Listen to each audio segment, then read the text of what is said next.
Look at the red blushing in that one. Oh, that is just so gorgeous. And you can only imagine when these guys get bigger how beautiful they're going to be. Whoa!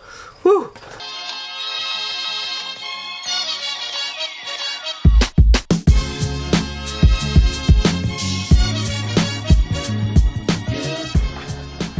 Hey, good morning everybody. Welcome to the vlog. I have two things that I need to do today before Lori and myself get on the road and drive about 14 hours to Tulsa, Oklahoma. That's right, we are heading to Tulsa for the Hot Rod and Reptile shows at Safari Joe. So I hope you guys are going to come see me because it's going to be awesome. Regardless, I hope the start of your day is absolutely amazing. I'm going to get started actually with unboxing this one box of animals really quick, and then I have to collect eggs, pack everything up, make sure everything's okay, and then we are hitting the road for that long road trip. So let's get this started. I know every time I do this, you guys just cringe at my knife ability. I know one day I probably will lose a finger or something. It's okay. I literally just got one type of animal in this. This isn't ball pythons. And these, oh my gosh, these things are gorgeous. Oh my gosh, these are, of course, little baby red blood pythons. Take a look at these little guys right here. That's right, little red blood pythons. And I don't breed red blood pythons, but they're very popular. So a friend of mine that does produce a whole bunch of them always sends them to me, and I buy a bunch because they're really cool. And I'm raising some of them up and then going to offer the rest for sale once they get established. But these are absolutely just fresh babies right out of the egg. Look at how gorgeous that snake is.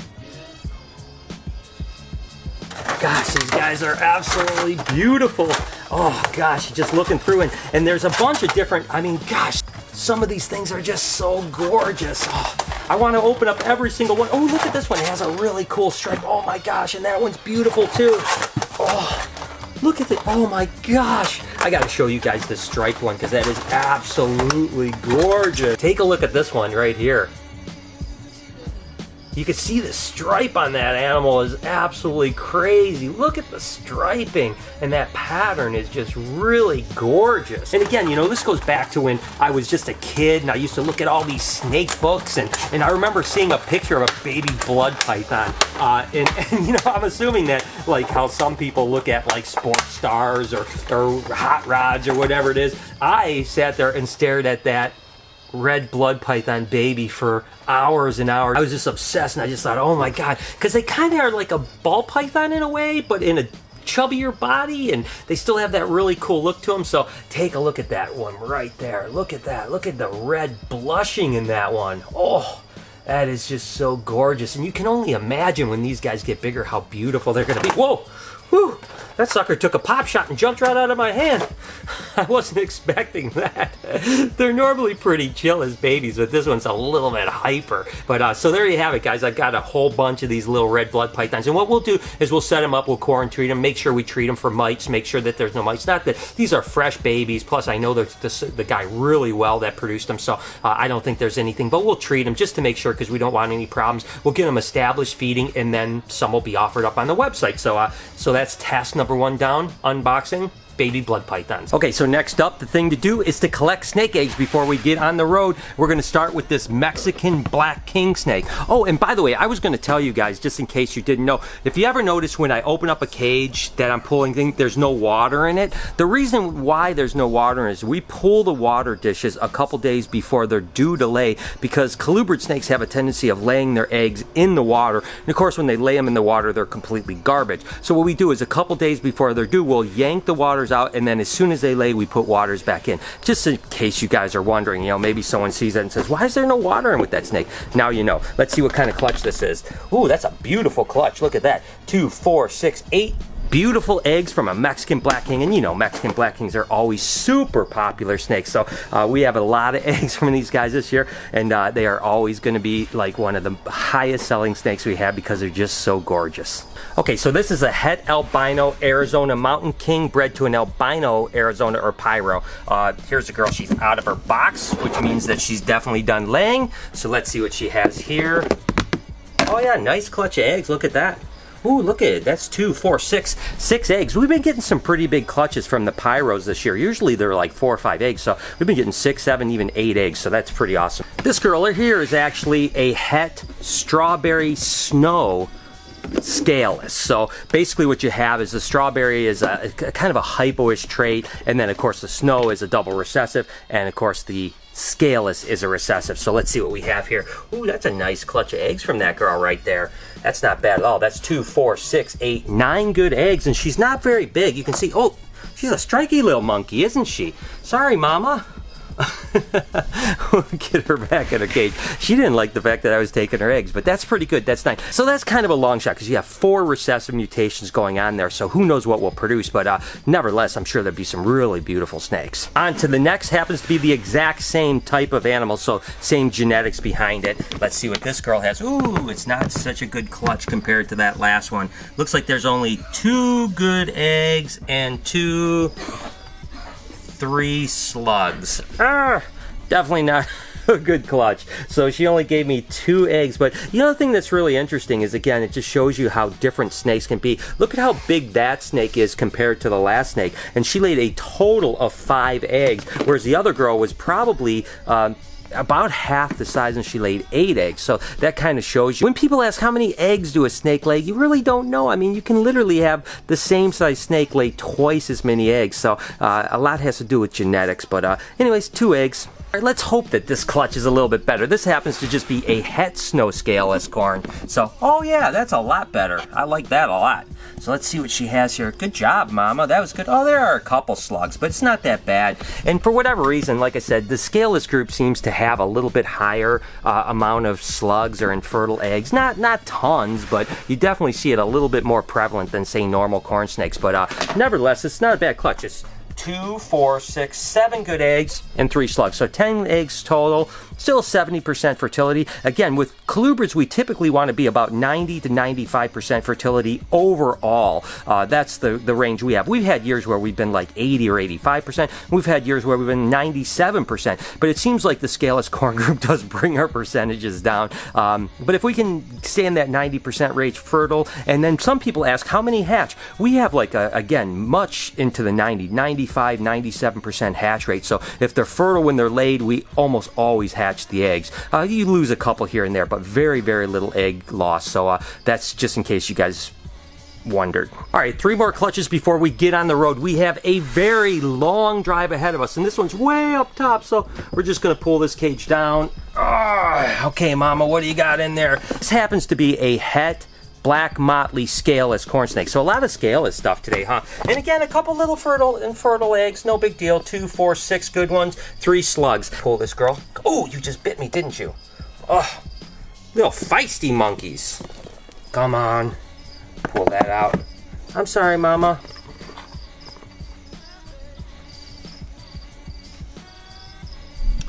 Oh, and some people ask what we do with the infertile eggs. You know, sometimes you can feed them off to a certain, couple things, like, especially if you have lizards that eat eggs, you can feed them off to that. If not, we just throw them away. I mean, there's really nothing else we can do with them. Again, they're not, good for anything and so on like that. As a matter of fact, one time I actually cooked these up and ate them myself, and it was a horrible experience.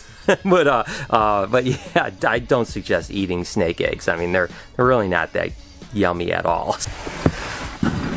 Next up is a het ghost scaleless corn snake. Okay, doesn't look too bad. It looks like a small clutch, but still a good clutch. Doesn't look like there's any infertile, so it's only 2, 4, 5 eggs. So just 5 eggs in this clutch, but all of them were fertile, so that's at least a bonus, that's for sure. And the funny thing is, I don't know why it is that if you get 5 good eggs and no slugs, it feels better than getting 5 good eggs and 3 slugs, even though the clutch would be 8 eggs. It just feels better. I don't know why. I mean, I just don't want to see slugs. So 5 good eggs, no slugs, I'm happy with that. Okay, so the last clutch of eggs to collect before we get on the road to Oklahoma is an apricot Pueblan milk snake. So that is it for collecting eggs today. Let's see what this girl has. Oh, she's out of her box, so she's obviously done. And again, you may ask, like, why are some out of the box and some aren't? I've mentioned this before. Colubrids will typically lay their eggs in, say, like rotting trees or roots or leaves or a dirt mound that's with loose soil, and then they'll usually like just regain their energy, which takes maybe 8 or 10 hours, and then they leave. Very rarely will a colubrid stay with their eggs. eggs, right? So this girl probably laid sometime last night. You know, she got her energy back. She crawled out and she said, all right, bon voyage to those eggs. So that's the way it goes. So let's see what she has here. Oh my gosh, that's a nice clutch of eggs, huh? 2, 4, 6, 8, 9 eggs. 9 eggs, not bad at all. So I'm going to set these last eggs up, do one quick look through, and then we are about to hit the road for a 14-hour drive. Who's ready for a 14-hour drive? The good news is at least I have Lori. Typically when I'm driving, I'm alone. So me and Lori are going to have some fun, and we'll bring you guys along.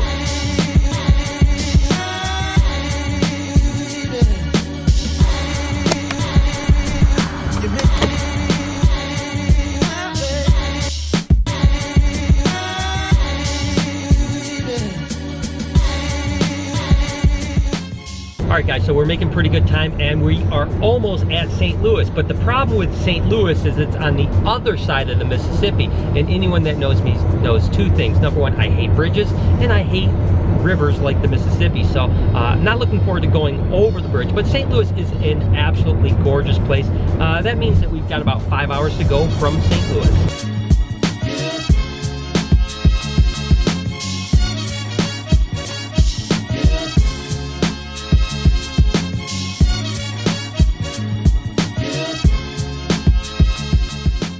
All right, so we stopped at a store right outside of St. Louis and we got some chips for Noah. Check these things out. What are they called? Wrap snacks. Wrap snacks. Look at that Fetty Wap. there's a Fetty Wap. What is it called? This one is honey jalapeno. Honey jalapeno. And then you got Romeo Miller is barbecuing with his honey. And then Migos sour cream with a dab of ranch. I've never seen these chips before, but I know Noah's going to absolutely love them. And what you can find on the road, that's one of my favorite things on the road, is to find crazy food. So this is a first for me for sure.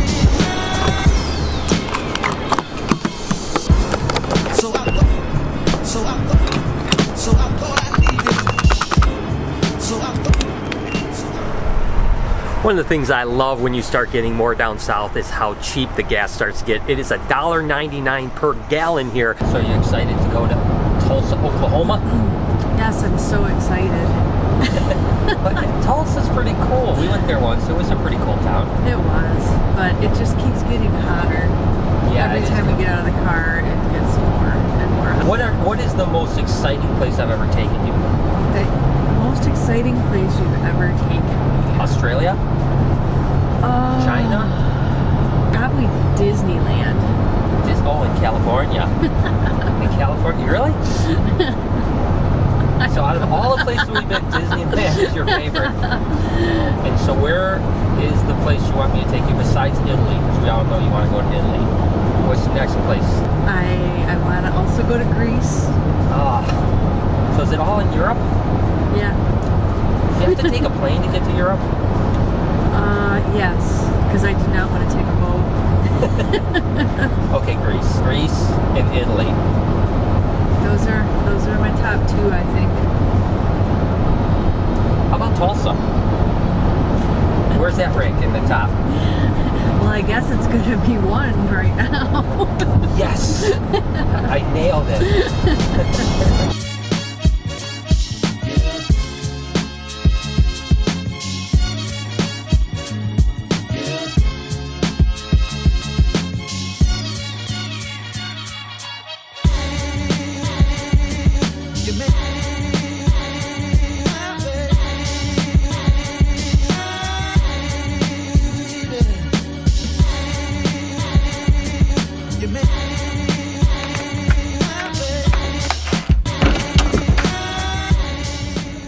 Alright guys, so we are here at our hotel finally. Lori, after 14 hours on the road, it is so nice to be here. And of course we're at the Hard Rock Casino in Tulsa, Oklahoma, and this place looks awesome. I mean, look at this big bed with all the pillows. It's awesome. I mean, this is an awesome room, man. I love it. Look at, you got a nice bathroom area. This is great. It's definitely going to be a good night. We only have, I don't know, maybe 6-7 hours of sleep. Then we have to get up and get rolling tomorrow, but that's okay. It feels good to finally be here. I tell you what, that was a lot longer drive than I expected it to be, but I hope you guys enjoyed today, the start over at BHB and the traveling all the way across country to Tulsa, Oklahoma. I hope you have an absolutely wonderful day. Thank you so much for tuning in. You guys mean the absolute world to me. Do me a favor and smash that like button and hit that notification bell for me. I'm going to get some sleep, and I promise I'm going to see you guys tomorrow.